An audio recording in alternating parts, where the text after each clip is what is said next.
One complicating factor in teaching or studying the New Testament is the difference between the modern and the ancient worldviews that we encounter there. In order to understand the stories in the New Testament, we as readers must first familiarize ourselves with the culture, society, and assumptions of the Greco-Roman world. In order to understand the stories about Jesus, we must place them within their first century context. We need to ask, how would first century pagans and Jews have made sense of the stories about Jesus? Many modern people consider Jesus' story to be unique, like no other. However, as we're going to discover today, the traditions about the life of a first century Neo-Pythagorean teacher, Apollonius of Tyana, closely parallel traditions about Jesus. The similarities reveal that Jesus was one of many reputed miracle-working sons of God in antiquity. So let's start by thinking about the environment of the New Testament and about religions in the Greco-Roman world. The term Greco-Roman world designates the lands surrounding the Mediterranean basin from the time of Alexander the Great, who was born in 356 before the Common Era, died in 323, through the first 3 or 4 centuries of the Roman Empire. Alexander the Great spread Greek language and Greek culture, and that process is known as Hellenization. He spread Greek language and Greek culture throughout his empire. The Roman Empire arose in the context of the Hellenistic world. It took advantage of the cultural unity of language and custom established through Hellenization. It's important to realize that pagan religions differ significantly from modern notions of religion. I'll say that again. It's important to realize that pagan religions differ significantly from modern notions of religion. In the Greco-Roman world, polytheism, that is, the belief in many gods, was the norm. There was also no empire-wide organization that oversaw the worship of the gods. Creedal statements, that is, statements of what people had to believe, were unnecessary because it was not belief that was important, but cultic acts of worship, such as animal sacrifice, that pleased the gods.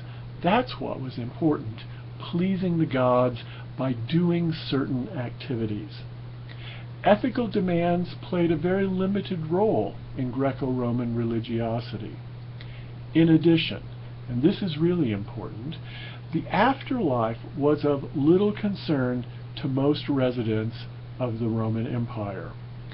Worship of the gods centered on day-to-day survival, and it was not focused on some otherworldly existence. There was no separation between church and state. The gods, depending upon proper worship, protected the empire, and the state, in turn, promoted the proper concern or care for the gods. All of this was called the cultus deorum, the service of the gods.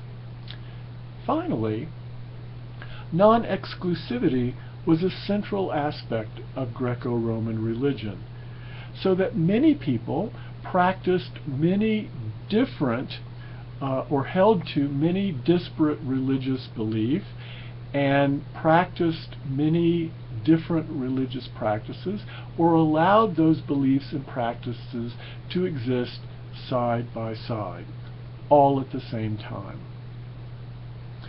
Although most ancient religions were polytheistic, some philosophers believed that there was one supreme God, sometimes called Zeus, sometimes called Jupiter, sometimes an unknown God, or the One.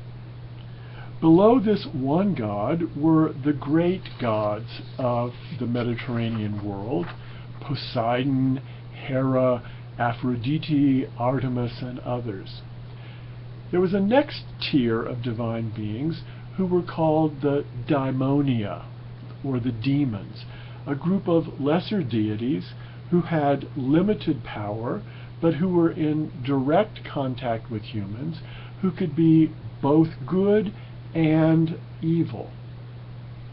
Included in this group, that is the daimonia, were deities of particular villages or towns or families.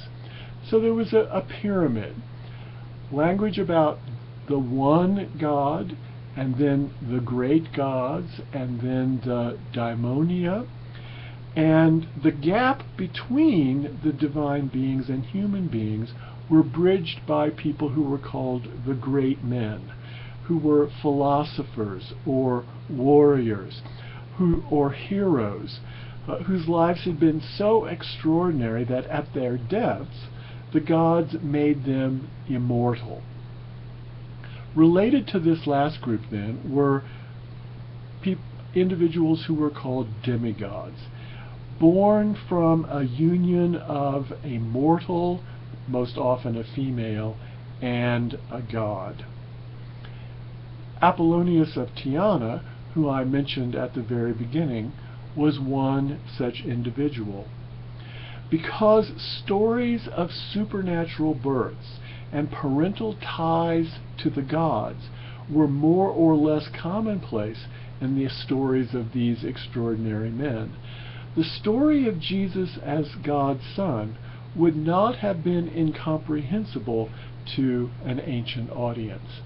And if we appreciate that, we can begin to understand why the Gospels are fashioned as they are, and why they frame the story of Jesus as they do. That will be part and parcel of our discussions of the material we'll be dealing with today.